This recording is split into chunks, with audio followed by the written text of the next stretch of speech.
interesting. But what we found along the way was if we didn't have a graphical change, the skill rune just felt kind of weak or even broken.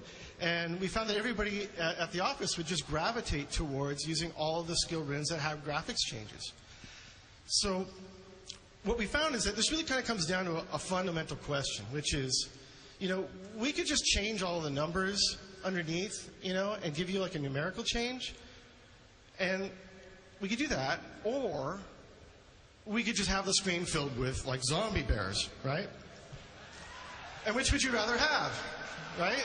Zombie bears. Okay, of course. All right. So, where are we at with skill runes? We still have 5 types of skill runes, only we've changed their names. They're now called Crimson, Indigo, Obsidian, Golden, and Alabaster. So why did we change this? Well, we had another system before where we named the runes according to the concept that was attached to them. So they were called things like multi-strike or energy. And multi-strike runes did multi-strike things, and energy runes did stuff with your resources. But we decided to change that because what we found as we were going along was that we kept coming up with ideas that just didn't fit with those concepts very well.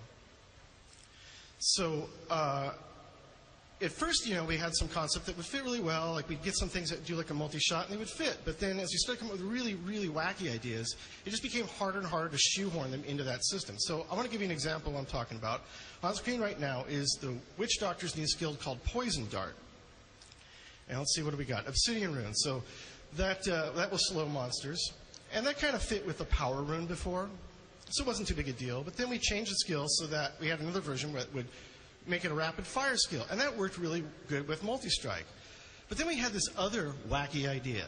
We wanted the Witch Doctor to be able to shoot a live snake that would attach itself to monsters' faces and stun them. Where does that fit? It doesn't fit anywhere, right?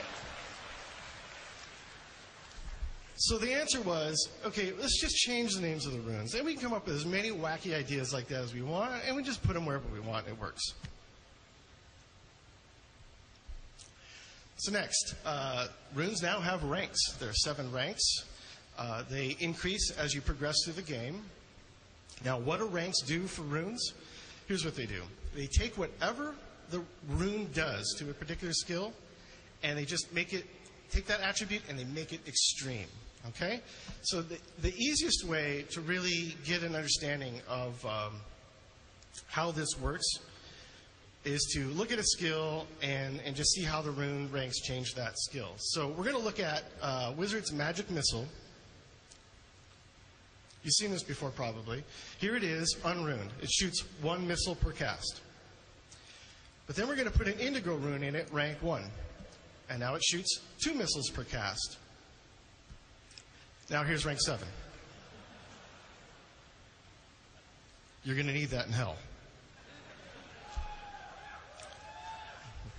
So that brings us up to speed with what we've done with runes. And so I thought it would be a really good idea to just give you some examples of what kinds of things runes can do to skills by looking at some of the ones that we've designed. So here we have skill for the barbarian called Weapon Throw. It allows him just to throw a big weapon. This is the Crimson rune. It just adds more damage, makes it kind of a one-shot skill. And then we have another one that allows you to throw a hammer that stuns characters, which is great for PvP. Then we have another one that will cause confusion, which is a good crowd control version. Then we have one that ricochets for AoE. And then finally, we thought it'd be really cool to have an ability for the barbarian to throw a corpse. Because corpses are cool.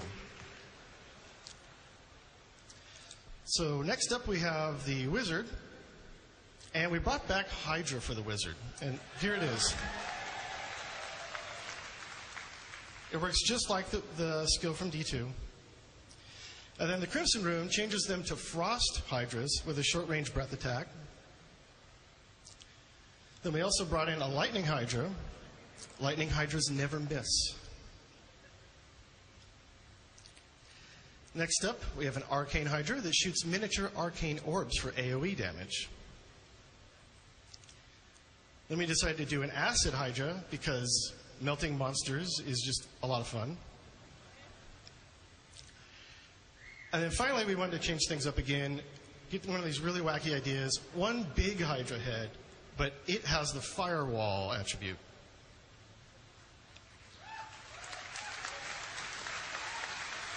Yeah.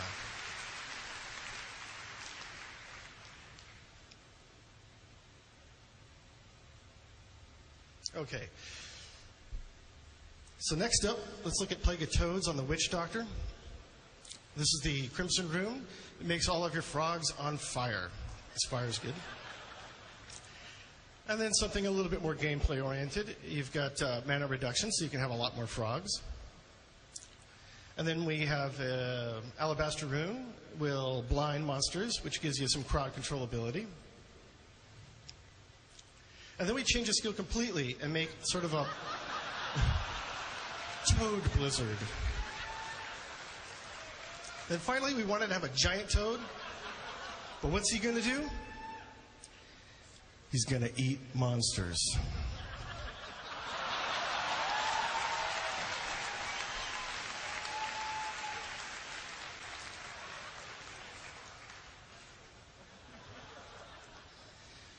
And he digests them, but he doesn't digest the loot, because that would not be so much fun.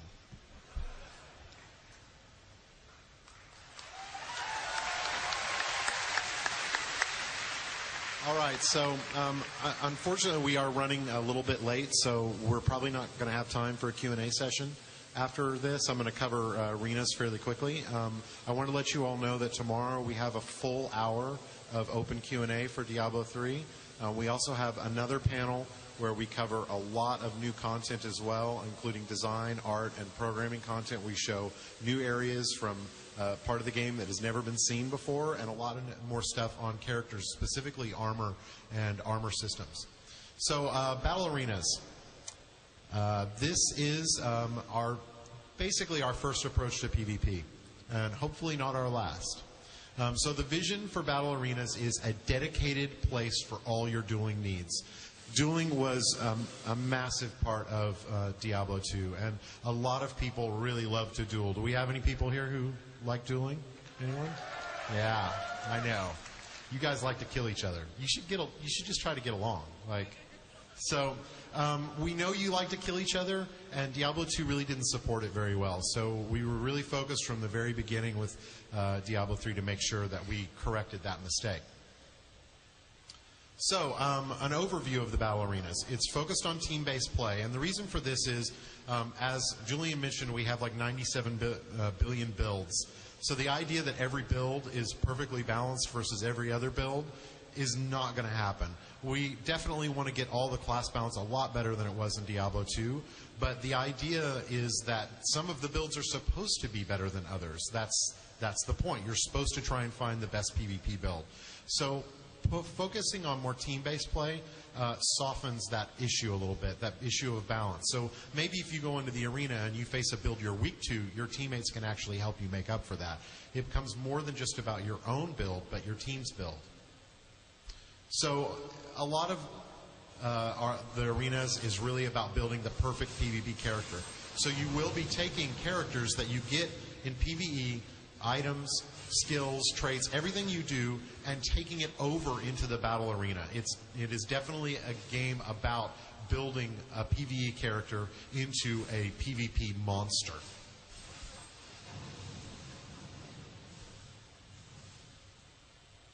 So there's lots of cool abilities here. The Witch Doctor and Wizard to show off a bunch. We got some zombie bears in there. That's a crowd favorite. Blizzard, which is a great crowd control and attack spell. Teleport, which the Wizard uses in just a second. Meteor. There's a lot of awesome skills, and a lot of them work great across both PvE and PvP. And some of them are designed specifically for PvP. If you go... And if you've ever looked at any of the skills that we've shown in the previous Blizzcon and gone, I don't know how I'd use that in PvE. it actually might be a PvP skill because several of them we specifically focus for there. So the PvE game has a lot of control in it. There's lots of freezing enemies and stomping on the ground and stunning everything. But we didn't want the PvP game to be all about crowd control, where you would basically be sitting around waiting for the opportunity to move. So a big part of our PvP design is all about counters. Counters that break you out of any kind of crowd control. So here we have the Witch Doctor is using Horrify to fear the Barbarian, and the Barbarian is using Ignore Pain to break out of that. And there's also just tons of cool tricks. For example, we can teleport, freeze, meteor, bye-bye. So the arenas is fully playable on the floor, so I encourage you all to go over and, reach out and beat the crap out of your friend. So we set up a round mechanic, and essentially the goal of this is when we played the game, one round was never enough. We would see what our other team was, but we wouldn't have a chance to react to that. So the game is played as a best 2 out of 3 or 3 out of 5. We haven't figured out exactly what the great round count is, but we're going to be working on that, and we'd appreciate feedback on that. So we're going to do a lot of focus on Battle.net with the arenas and PvP. We will have matchmaking, so you'll be able to form a team or just randomly jump in. It will be skill-based, so we'll try and look and match teams equally against one another. We are trying to figure out a way to do custom games. We know that while our arenas are team-based, there's a lot of you that are going to want to do a specific team versus your friend's specific team, and maybe outside of the ranking systems. And you're going to want to do one-on-ones, even though the game's not going to be super great balance for that. We know you're going to want to do it, so we're definitely focused on finding a way to make that really easy for you to do. And the last one is more of a progression-based ranking system. So if you've played StarCraft 2, it's very much what we call a skill-based ranking system, where when you play against one another, you each get a rank, and if your rank's higher, you get to make fun of your friend. So we want you to be able to make fun of your friends, but here it's more about doing it in the arenas. So if you play in the arenas, if you win, you're going to get points, and those points are going to progress your rank. They're going to give you titles, vanity rewards, achievements, lots of basically things that are not focused on power, but focused on showing how dedicated you are to PvP. As you continue to play through, even if you lose, you'll also get points in progression. So, as I said, I don't think we have time for Q&A. Maybe. But if not, then I really appreciate everybody coming, and I hope you enjoy the rest of the show.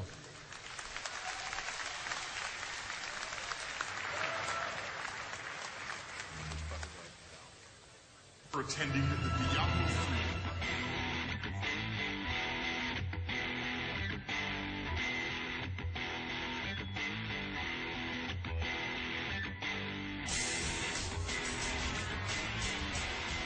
Blizzcon 2000.